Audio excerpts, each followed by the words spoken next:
Et ben c'est parti pour l'invité de la semaine, let's go. Ah, attends. Comment on fait? Non mais attends. Alors, voilà.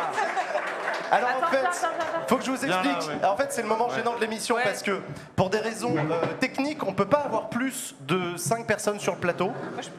Et donc du coup, il fallait qu'on choisisse s'il y avait un chroniqueur ou une chroniqueuse qui se barrait pendant l'invité de la première partie, de la deuxième. Du coup, on n'a pas pris des... Comment on fait? Qu'est-ce qui se passe? On va se mettre toutes les deux sur le même micro? Non, ça fait crevard. Mais on est des on peut crevards. partager. Comme tu veux. Non, mais moi, je sais pas. On va faire tourner. Mais non. Moi, genre. Usul a juste envie d'aller boire une bière en fait, c'est pour ça. Pas du Sinon, tout. ça va. Faut pas que vous partagiez. Faut pas que vous partagiez. Faut pas qu'on partage. Non, c'est chaud, le partage c'est chaud. Ouais, Vous parce savez que pas le ce qu'on va micro- faire. Donc Usul connaît notre invité de la semaine, Oui. donc il va aller boire une bière tranquille, Oui. il reviendra tout à l'heure. Et Non, mais il habite pas loin de chez moi et tout, on se voit tout le temps, donc c'est bon. Littéralement. Je vais pas aller dire alors, toi, ton rapport à la politique. Bah, on s'en parlait la dernière fois à la laverie. Tiens, on a regardé les résultats du premier tour ensemble. Hein, Oui, t'étais- c'est vrai. Voilà, donc Tout à fait, ouais. Il y a connivence, donc je vais laisser ma place. c'est le pire lancement d'invité que j'ai jamais fait dans cette émission. C'est à la zone totale. Donc vas-y, on fait un pit stop, changement de chauffeur. Du coup, Adèle, tu viens prendre la place d'Usul. Et du coup, je voulais inviter en bonne et due forme notre invité de la semaine. Mesdames et messieurs, je vous demande un tonnerre d'applaudissements pour Mr. Fox.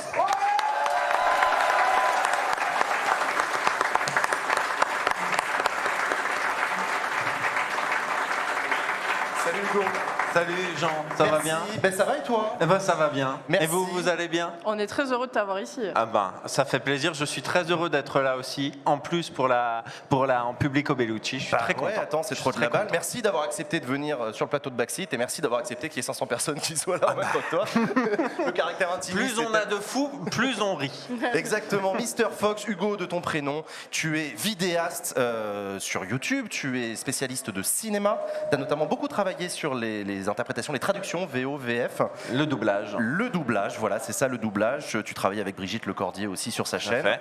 Tu es youtubologue, on peut le dire. On peut le dire Si comme tu ça. veux, si tu veux. Ouais, c'est vrai, Ça me une va. fine ça connaissance me du va. monde de YouTube et on te connaît aussi grâce au zapping YouTube que tu fais chaque année, un peu en réponse au YouTube officiel, Ouais, c'est ça, au officiel YouTube de Rewind. Donc voilà, je t'ai bien résumé ou il y a encore Oui, d'autres bah non, activités c'est dans ta parfait. vie? C'est parfait. Tu viens de Lyon, qu'est-ce qu'on peut dire de plus sur toi pour ceux qui ne te connaissent pas? Que j'ai commencé en faisant des fictions sonores, Ouais. et puis que petit à petit, des fictions sonores, on est passé à YouTube, et puis on est resté sur YouTube. T'es resté sur YouTube, t'es passé sur Twitch, TikTok, Insta, des trucs comme ça ou toi t'es très YouTube? J'ai Twitch, mais sinon, effectivement, Insta, j'y suis peu actif, et TikTok, je suis trop vieux pour ces conneries. Non, Ouais. mais- Non mais moi aussi en vrai. Voilà, dans le sens que je comprends parfaitement qu'une génération y trouve son compte, mais moi, j'ai pas pris le train en marche, quoi. On va en parler. Bon, tu connais le principe de Backseat, Hugo, Oui, tu tout à connais. fait. Écoute, voilà, je vais te poser la même question traditionnelle que je pose à tous mes invités de la semaine sur ce plateau. Et toi, dans ta vie, la politique, ça a quelle place? C'est très large comme question, c'est Eh parfait ouais. pour démarrer. Ben écoute, T'aimes bien ça? Ça te fait chier? Tu regardes? Tu suis pas? C'est quoi? moi ça m'a intéressé assez jeune, relativement jeune on va dire. J'étais lycéen au moment où il y a eu les manifs anti-CPE En 2005. sous le gouvernement Villepin.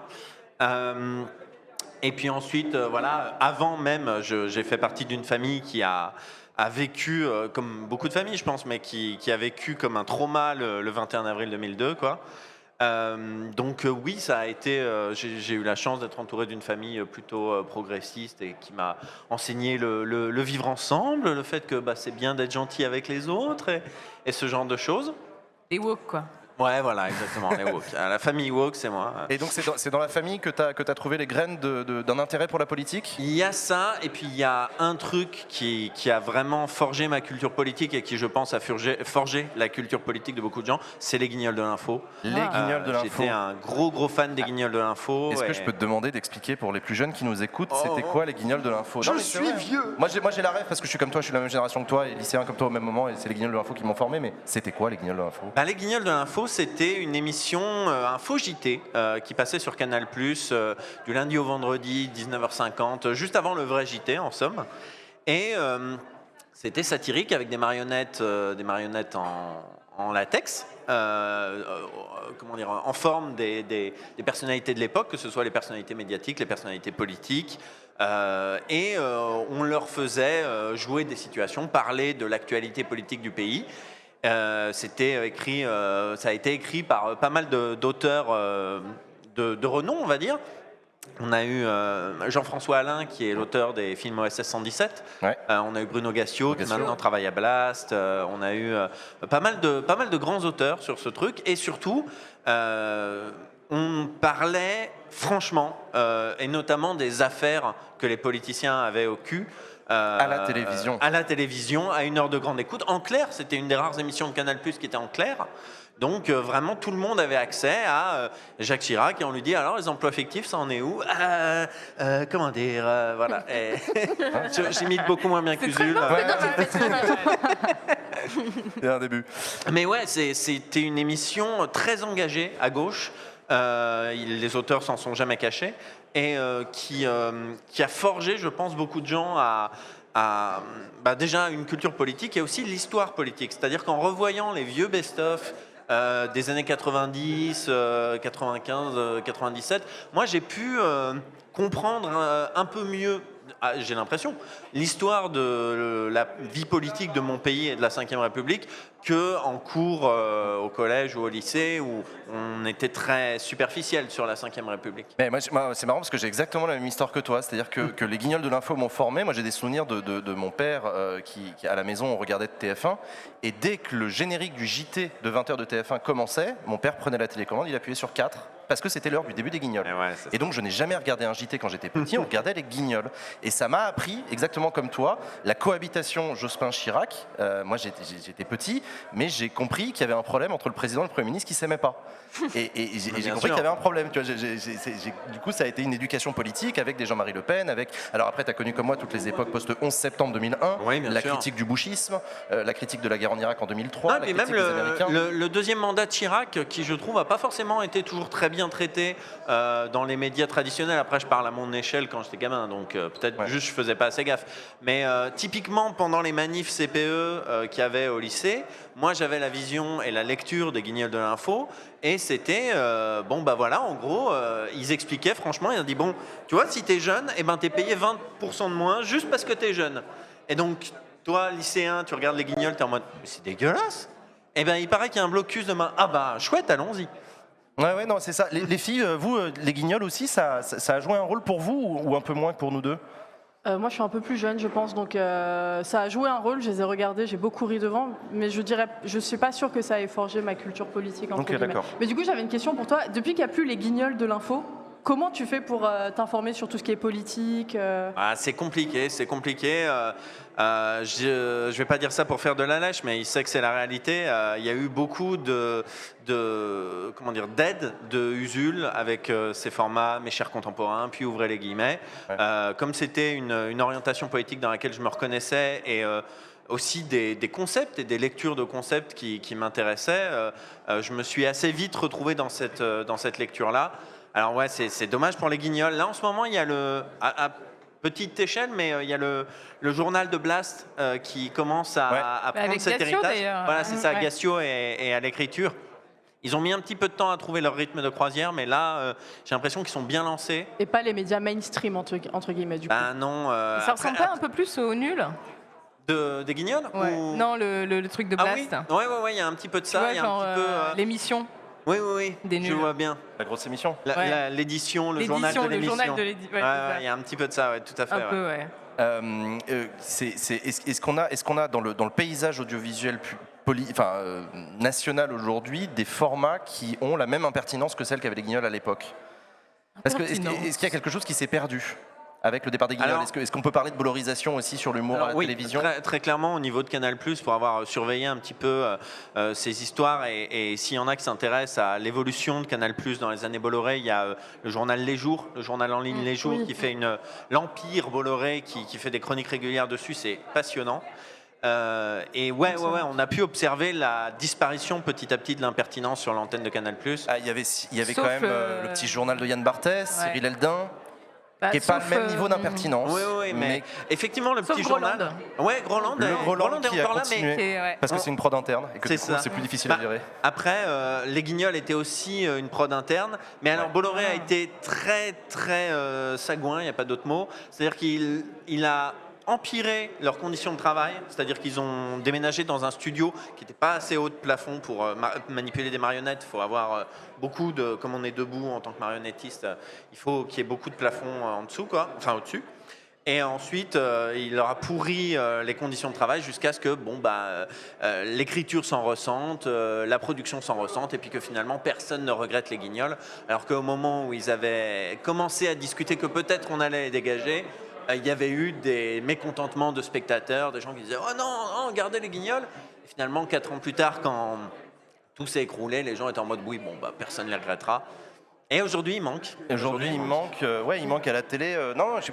Après, je regarde plus la télé depuis longtemps, donc c'est vrai que j'ai retrouvé aussi sur Internet une bulle de respiration. Tu as parlé de Blast, c'est un exemple. Il y a Adèle Barber sur Backseat. Il y a des choses extrêmement talentueuses qui se font. Oui, et puis il y a des chaînes YouTube à plus petite échelle. Il y a des choses qui tentent des choses. Il y a des chaînes politiques en France, on en a de plus en plus. Et tu penses que c'est une spécificité française, ça? Ouais, j'allais te demander, est-ce que tu as d'autres exemples comme les... Bon, déjà, je ne savais pas que tu étais guignologue. Gros fan des Guignols. Non, mais du coup, tu as des exemples à l'étranger aujourd'hui qui pourraient. À l'étranger, non. En fait, Les Guignols a été inspiré d'une émission britannique qui s'appelait Spitting Image.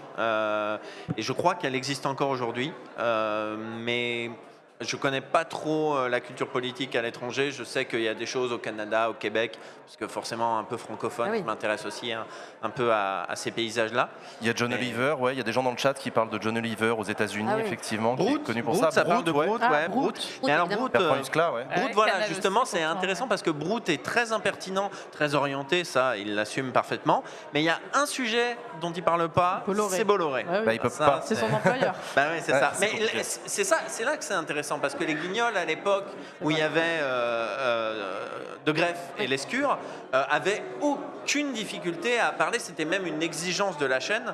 En fait, il y a eu un jour où ils ont fait un sketch très vénère sur TF1 et Lescure les a convoqués en disant soit vous faites plus jamais de sketch sur TF1, soit vous tapez avec la même force sur Canal. Et ils ont fait des sketchs hyper violents sur Canal, notamment quand ils ont été rachetés par Vivendi, etc. Les partenariats avec Universal, ils ont tapé fort. Et justement, Bolloré n'aimait pas ça, et Bolloré a coupé l'herbe sous le pied très vite. Ouais, effectivement. Après, faut pas me lancer sur les Guignols parce que non, il y a des gens qui parlent de Jimmy Kimmel, effectivement, aux États-Unis. Non, c'est vrai qu'il y a la matinale de France Inter, qui est un des derniers endroits de portée nationale où on a un humour extrêmement. France Inter a toujours été une petite bulle. Moi, je me souviens qu'il y a quelques années, il y avait À votre écoute, coûte que coûte de Laurent Lafitte et. Je me rappelle peu. Je saurais pas dire. Le chat va m'aider. Mais voilà, c'était une fausse émission de libre antenne avec 2 présentateurs Zabou Bretman, merci le chat. Et c'était une émission avec une psychologue et un médecin, et ils étaient hyper réac, mais vraiment droite catho, traditionnaliste. Et quand il y avait une invitée qui va dire en ce moment j'ai un problème avec l'avortement, j'aimerais avorter, mais le médecin et la psychologue se rendent, mais vous voulez arrêter une vie, vous vous rendez compte? Et ça, c'était vraiment un truc sur le service public, ça avait fait grincer des dents, mais ça avait aussi recueilli des hurrahs en l'occurrence. Et du coup, en tant qu'observateur de la scène YouTube des vidéastes français et puis aussi un peu Twitch, etc., est-ce que tu as une lecture particulière sur la place de la politique? C'est quelque chose d'un peu particulier. Je ne sais pas si tu es d'accord avec moi pour dire qu'il y en a beaucoup qui s'en saisissent pas. Ceux qui s'en saisissent le font avec un angle très assumé. Et puis l'humour n'est pas toujours le truc le plus présent, quoi. Non, c'est sûr. C'est compliqué d'analyser, de faire une lecture politique de YouTube parce que YouTube, avec le système d'abonnement, avec le système d'algorithme, on est emprisonné de nos bulles, de nos filtres, et forcément on va avoir tendance à rencontrer du contenu qui nous ressemble politiquement. Donc moi je serais bien incapable de vous citer plus de quelques chaînes d'extrême droite, pourtant je sais que c'est quelque chose qui a un grand succès sur YouTube. Mais voilà, en dehors de quelques-uns qui sont mis en avant, moi je pourrais plus facilement vous citer des chaînes de gauche, Diapositive, Bolchegeek, mais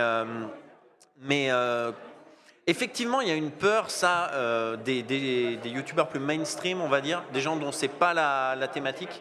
J'ai l'impression qu'il y a une peur à en parler, en dehors de certains moments clés.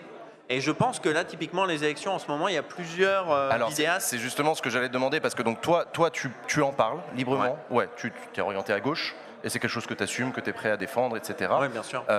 Mais c'est effectivement pas le cas de tout le monde. Est-ce que tu as vécu une différence dans une campagne présidentielle? Comment tu l'as vécu, toi, en tant que vidéaste? Tu t'es senti une responsabilité? Tu t'es senti investi? Tu t'es senti... En fait, le format dont tu parlais tout à l'heure, le zapping YouTube, est naturellement orienté de par sa nature, à savoir du montage. Voilà, le montage, par définition, c'est quelque chose qui va retransmettre la personnalité de la personne qui monte. Et effectivement, dans la sélection des extraits, dans la manière dont ils s'enchaînent, il y a un message politique à gauche. Ça, c'est assumé depuis 4 ans maintenant. Donc, je délivre ma vision politique à travers ça, et aussi à travers mon compte Twitter, qui est le réseau social où je suis le plus actif. Maintenant, j'ai pas l'impression que, comment dire, le fait que ce soit cantonné aux zapping YouTube fait que chacun y retrouve son compte, et que les gens qui se reconnaissent pas dans mon orientation politique se plaisent quand même sur ma chaîne. Et le meilleur exemple de ça, je le dis pas avec fierté, mais le Parisien a révélé que le gifleur de Macron était abonné à ma chaîne. Donc comme quoi on peut Le Parisien a révélé ça. Il y avait un journaliste du Parisien qui avait fait publier la liste des abonnements du gifleur, et on avait toute la fachosphère, on avait Papacito, Lapin du futur et tout ça, et on avait au milieu Mr. Fox, Hermite Moderne, des gens qui sont orientés à gauche mais qui parlent essentiellement de culture. Donc, félicitations, on a parlé de toi dans le Parisien. alors pas dans le Parisien, juste sur le Twitter du journaliste du Parisien. D'accord. Mais bon. C'est toujours ça. Oui, t'es pas responsable de qui te suit, effectivement. Non, mais je comprends bien. Et je comprends bien. Mais du coup, comment tu l'as vécu, toi, cette campagne présidentielle? On commence à en parler au passé, parce qu'elle n'est pas finie, c'est dimanche prochain, mais tu vois ce que je veux dire. On a vécu 2 ans et demi d'une campagne particulière, peut-être, ou pas plus que ça pour toi? Ça a été compliqué parce que moi, j'étais très investi pendant la campagne de 2017. J'étais très Mélenchon. J'étais allé au meeting holographique de Lyon. Tu militais ou... Je militais pas, mais je cassais les couilles de mes proches. Donc c'est une forme de militantisme. C'est déjà pas mal, voilà, c'est une forme de militantisme. mais oui, il y avait un engagement, on va dire. Et puis 5 ans de Mélenchon à l'Assemblée nationale m'ont plusieurs fois déçu. L'État c'est moi, des petites frasques qui... Voilà, la République c'est moi, pardon. L'État c'est moi, c'est quelqu'un d'autre, je sais plus qui. Louis XIV. Louis XIV, c'est ça, merci. Un autre candidat de gauche, ils se ressemblent tous. Non, mais du coup, j'ai été pas mal déçu au cours des 5 années.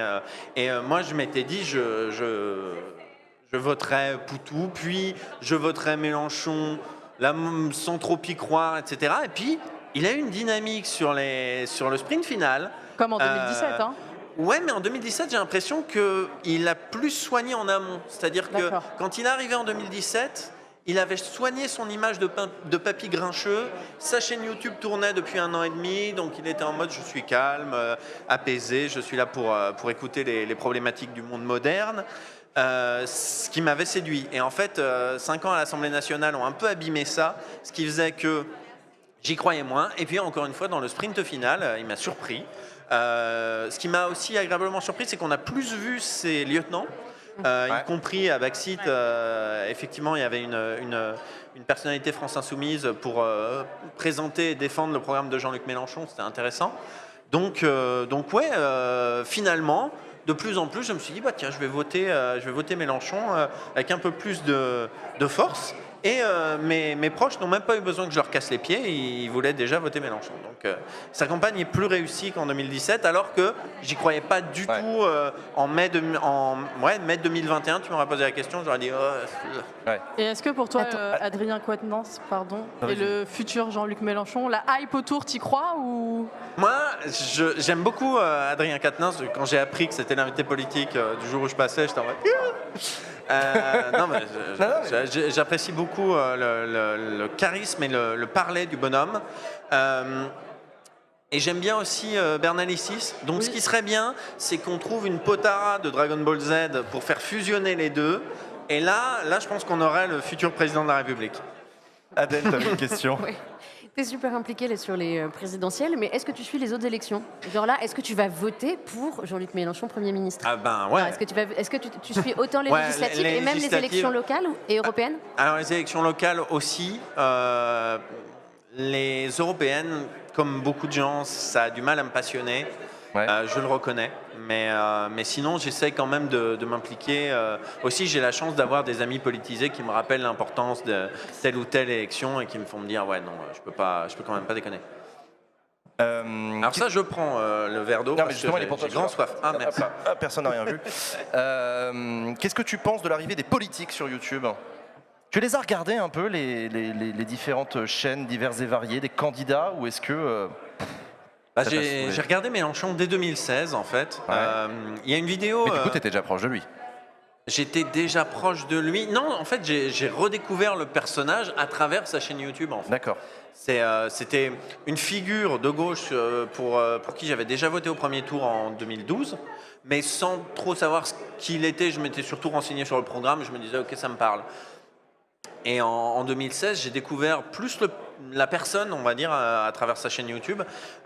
C'était une des personnalités qui s'impliquait le plus sur sa chaîne YouTube. Il y a une excellente vidéo que je vous conseille et à laquelle tu participes, si je ne m'abuse, qui est la vidéo de Mr. JD sur, sur les politiques sur YouTube. Les politiques sur YouTube. Elle est vieille, cette vidéo, 2018, elle commence à dater, mais elle n'a pas perdu de sa pertinence. Ah mais ça c'est JD. Hein. Ouais, ça, c'est le meilleur. C'est JD. Ouais. Ok, d'accord. Oui, j'avais une question un peu simple sur justement, on parlait tout à l'heure de VO, VF dans le cinéma. Est-ce qu'il y a un regard politique que tu portes là-dessus ? Oui. L'américanisation des contenus, etc. C'est quelque chose que tu regardes comme ça ou... C'est pas vraiment ça. En fait, on me pose souvent la question. Enfin, on me pose souvent la question. Comme on sait que je suis un peu politisé, on me pose la question un peu en rigolant. Est-ce que le doublage c'est de gauche ou de droite ? Ok. Et tu réponds quoi alors ? Ah ben, en fait, il y a une vraie réponse que j'ai forgée au fil des années, on va dire, mais indéniablement le doublage c'est de gauche. Je pense que... Ah ouais ? Alors, il y a plusieurs raisons. La principale, et ce qui me semble être une valeur complètement de gauche, c'est l'accessibilité. C'est-à-dire qu'on rend la culture audiovisuelle accessible aux illettrés, aux analphabètes, aux dyslexiques, aux malvoyants. C'est une force qu'on a dans notre pays qui n'est pas du tout négligeable. Mais même au-delà de ça, moi j'ai souvent l'impression quand je discute avec des anti-VF, je ne parle pas de gens qui regardent en VO sans s'intéresser à la VF, mais vraiment des gens qui... J'en connais, j'en vois passer sur les réseaux sociaux qui disent la VF ça devrait être interdit, il est temps d'évoluer, on est en 2022 quand même, il s'agirait de grandir. Et ces gens-là, en fait, quand tu discutes avec eux, tu te rends compte qu'il y a un vrai... En tout cas, chez la plupart d'entre eux, il y a un vrai mépris de classe, en fait. C'est-à-dire que derrière ce mépris de la VF, on a une image d'Épinal du spectateur qui regarde de la VF. C'est-à-dire que ça va être le français dégarni, un peu en surpoids, affalé sur son canapé, qui avec une bière dans la main. Et pour moi, ça, c'est typiquement du mépris de classe, quoi. Le doublage aujourd'hui, la version française, c'est encore ce qui est majoritaire dans la manière de regarder les œuvres, y compris chez les jeunes. Donc, on avait des chiffres de plateformes d'animés japonais en 2015. J'ai plus les chiffres en tête, donc je ne veux pas dire de bêtises, mais il me semble qu'on était, pour la tranche d'âge 15-35, on était sur du 55-45, 55 VF, 45 VO. Et évidemment, plus l'âge avance et plus on se redirige vers la VF. Donc moi, vraiment, je sens un positionnement, plus un positionnement à gauche, et puis des arguments pour la pour la VF, j'en ai encore nombreux sous ma besace. Léa, dernière question. Tu parlais tout à l'heure d'Adrien Quatennens en disant que tu l'appréciais beaucoup. On va le recevoir après, comme tu disais aussi. Je vais faire un selfie avec lui. Ça, c'est une très bonne idée. On va l'interviewer, nous. Tu voudrais lui poser quoi comme question, toi ? Ah, c'est compliqué, là. Tu me prends de court. J'ai rien eu le temps de préparer. Spontanément. Une question politique, c'est dur à inventer. Bah ouais, c'est... Qu'est-ce que tu as envie de dire aux politiques que tu croises ? Bah ouais. C'est dur, hein ? À part, j'aime beaucoup ce que vous faites. Non, pour mais ceux que t'aimes bien, en fait, j'aime pas trop ce que vous faites. Pour ceux que en fait, c'est compliqué parce que quand on entend parler, en tout cas moi, je dis on, pardon. Quand j'entends des hommes et des femmes politiques parler dans les médias traditionnels, j'ai parfois l'impression qu'on ne vit pas sur la même planète. Okay. Et ça parle de choses qui me paraissent ne concerner que très peu de gens, en fait. Et encore une fois, on en revient au seuil de pauvreté, le nombre de gens qui vivent en dessous, le nombre de gens qui sont sans abri, le nombre de chômeurs, sachant qu'il n'y a pas assez d'emplois pour employer tous les chômeurs. Donc, moi, je suis en face d'hommes politiques de droite, de centre, et je leur dis, mais j'ai envie de me dire, pourquoi vous leur mentez ? C'est mentir de dire qu'on peut filer du boulot à tous les chômeurs. c'est techniquement impossible. Donc, un homme politique de gauche comme Adrien Quatennens, quand je l'écoute parler, je suis déjà en mode mais oui, il a raison, mais oui, c'est la base. Non, mais il était intervenu au débat des européennes face à, je crois, Nathalie Loiseau ou quelque chose comme 2019, ça. ouais. Ouais, en 2019. Et Nathalie Loiseau se félicitait d'avoir refusé des réfugiés politiques. Et Quatennens était en mode mais on va là, c'est-à-dire on parle de gens qui ont fui la guerre pour se réfugier en France et vous leur dites non et ils tombent dans l'eau et ils meurent, mais vous devriez regarder vos pompes. Et moi je regardais ça et j'étais en mode, ben oui. Ouais. Mais t'as la déformation du coup que c'est un politique avec lequel t'es déjà en accord. Voilà, c'est ça. Donc j'aurais pas vraiment de questions à lui poser. C'est compliqué. Ça peut être aussi comme ça qu'on découvre qu'on est en accord avec un politique. Et ça peut arriver parfois en regardant un backseat au détour, en disant tiens, c'est vachement intéressant ce qu'il raconte. Chers amis, on va passer à la séquence suivante de l'émission avec toi, Mr. Fox.